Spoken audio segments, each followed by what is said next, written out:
எழுதி தாளில் வைத்திருந்ததை எல்லாம் ஒன்று சேர்த்து சேகரித்து புத்தகமாக கொண்டு வந்த பெருமை அவன் மனைவி செல்லம்மாளைச்சார்.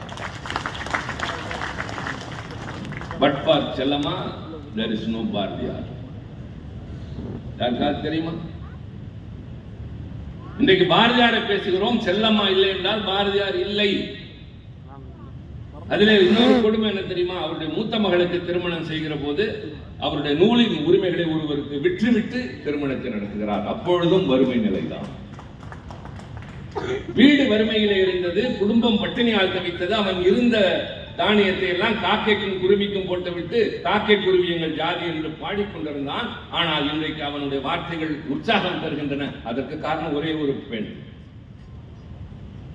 இப்படி வரலாற்றிலே மறைக்கப்பட்ட தெரியாத பெயர்கள் எத்தனையோ பேர் இருக்கின்றன. நான் தேடி தேடி ஒவ்வொன்றும் பார்க்கிற போது சிரித்து போகிறேன்.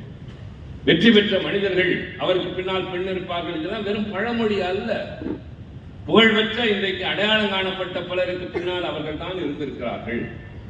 அந்த வெற்றிக்கு பின்னால் எத்தனை துன்ப துயரங்களை அனுபவித்திருப்பார்கள். நான் இன்றைக்கு இருக்கிற நிலை வேறு. நான் பிறந்த 3வது மாதம் தந்தை இழந்தேன். என் தாய்க்கு வயது 29. அப்போது 29 விதவை தாய் வளர்த்த பிள்ளை தான் திருச்சி சிவா MAPL. IAS செய்திருக்கிறேன். நாடாளுமன்றத்தில் 5 முறை, ஐநா மன்றத்திற்கு 2 முறை, இப்படியெல்லாம் சொல்லலாம். ஆனால் அந்த தாய் வளர்த்த அந்த வளர்ப்பு, திருமணமானதற்கு பின்னால் என் மனைவி என் கொள்கைக்கும் என் உணர்வுக்கும் துணை நின்ற அந்த துணை, நான் தடமாறாமல் சென்றதற்கு இந்த பெண்கள் காரணம். இந்த உணர்வு போதும் என்ற மனதை வளர்த்துக் கொள்ள வேண்டும் என்ற தன்மை, எவரிடமும் எதற்கும் கை நீட்டாதே, எந்த நிலையிலும் பொய் பேசாதே, இந்த 2ஐயும் தான் என் தாயார் சொல்லிக் கொடுத்தார். எந்த நிலையிலும் பொய் பேசாதே, எதற்காகவும் பொய் பேசாதே, எந்த நிலையிலும் எவனிடம் கையேந்தி நிற்காதே. இந்த சுயமரியாதை உணர்வு தான் அவர்கள் தந்தது. என் போராட்ட வாழ்க்கைக்கு துணை நின்றது மனைவி. இப்படி எண்ணி பார்க்கிற போது இன்றைக்கும் பல பேர் அப்படி இருக்கிறார். பல குடும்பங்களில் நடக்கின்றன. ஆக பெண்கள் என்பவர்கள் வீட்டுக்குள்ளே இருக்கிறார்கள் என்பதல்ல. அவர்கள் சமையல் செய்ய பிறந்தவர்களா? கேட்கிற சில பெண்ணுரிமை போராளிகளை எல்லாம் தெரியும். சமைப்பது சாதாரணமான வேலை மட்டும் அல்ல, அதில் நிறைய அடங்கி இருக்கிறது. அன்பை வெளிக்காட்டுவதில் அற்புதமான கலை. பெண்கள் பேசாமலே தங்களுடைய அன்பை வெளிப்படுத்துவது எப்படி தெரியுமா? இவருக்கு என்ன பிடிக்கும் என்பதை சமைப்பதிலேயே காட்டுவார்கள். அந்த சுவை இவருக்கு எப்படி ஏற்றதாக இருக்கும் என்பதில் கவனம் செலுத்துவார்கள். பரிமாறுகிற போது அப்போதும் பேசாமல் எது பிடிக்கும் எது பிடிக்காது என்று பரிமாறுவார்களே, அது பெண்களை தவிர யாருக்குமே வராது. பெரிய ஆண் கலைஞர்கள், சமையல் கலைஞர்கள் இருக்கிறார்கள். ஆனால் பெண்களைப் போல பரிமாறுவதும் சமைப்பதும் அந்த அன்பை காட்டுவதும் யாராலும் முடியாது. ஆக அவர்களை அடிப்படையில் அடக்கி வைக்கிற முயற்சி அல்ல. அதாகட்டும், நிர்வாக திறமையாக இருக்கட்டும், எந்தவற்றிலும் சரி. இப்போது இன்னொரு கூடுதல் தகவல் சொல்கிறேன். இந்த சந்திராயன் எல்லாம் உங்களுக்கு தெரியும்.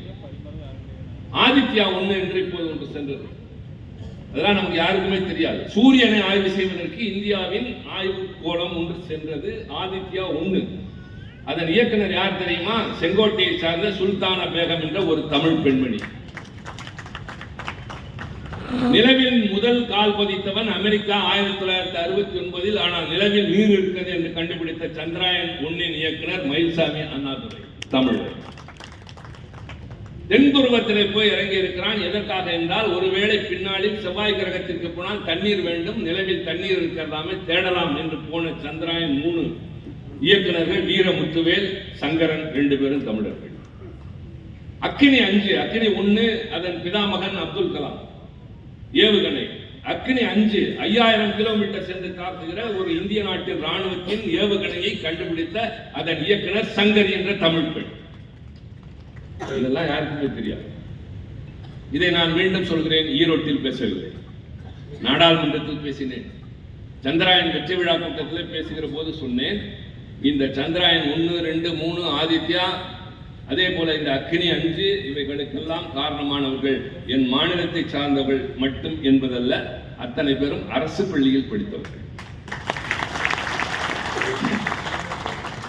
அத்தனை பேரும் தமிழ் வழி கல்வி படித்தவர்கள். இதில் யாருக்கும் இந்தியும் தெரியாது, சமஸ்கிருதமும் தெரியாது.